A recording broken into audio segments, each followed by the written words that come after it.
വിഷുദിനത്തിൽ SNDP യോഗം Tirur union ഓഫീസിൽ വച്ച് ഗുരുപൂജയും പ്രാർത്ഥനയും വിഷുക്കൈനീട്ട വിതരണവും നടത്തി. ചടങ്ങുകൾക്ക് KR ബാലൻ നേതൃത്വം നൽകി.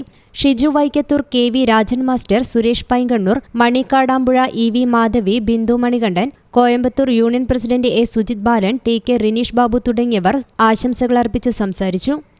വളരെ ഞങ്ങളെ പ്രദേശത്ത് ഇങ്ങനെ ഒരു പ്രാർത്ഥനയോടുകൂടിയുള്ള രംഗത്തിൽ ഞങ്ങൾ ഉണ്ടാവാറില്ല. ഒരു 10 ശ്രീനാരായണ പ്രസ്ഥാനത്തിൽ വന്നതിന് ശേഷം ഒരു 10-24 വർഷങ്ങളായി ഇവിടെ വളരെ ഗംഭീരമായി.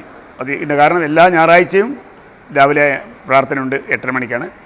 അതിന് തുടക്കമായി ഇപ്പോൾ ഇത്രയും വർഷം കൊണ്ട് ഞങ്ങൾക്കുണ്ടായ അഭിവൃദ്ധി, വളരെയധികം ഒരു അഭിവൃദ്ധി ഞങ്ങൾക്ക് ഉണ്ടായിട്ടുണ്ട്. കാരണം കുട്ടികൾക്ക് ഒരു എന്താ പറയുക, മറ്റുള്ളവരുടെ മുന്നിൽ ഒരുമിച്ച് സംസാരിക്കുവാനും അവർക്ക് വിദ്യാഭ്യാസപരമായിട്ടുള്ള വളർച്ചയും ഗൈഡൻസ് കിട്ടാൻ ഒരു സാഹചര്യം ഉണ്ടായിട്ടുണ്ട്. ചടങ്ങിൽ SNDP വടക്കുംറം ശാഖയിലെ ശ്രീനാരായണ ഗുരുദേവ മന്ദിര ഉദ്ഘാടന പരിപാടിയിലേക്ക് KR ബാലൻ സംഭാവന നൽകി.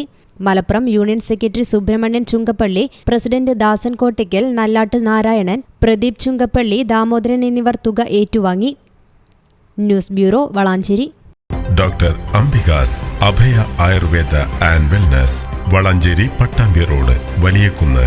ഫോൺ 9447 0555575.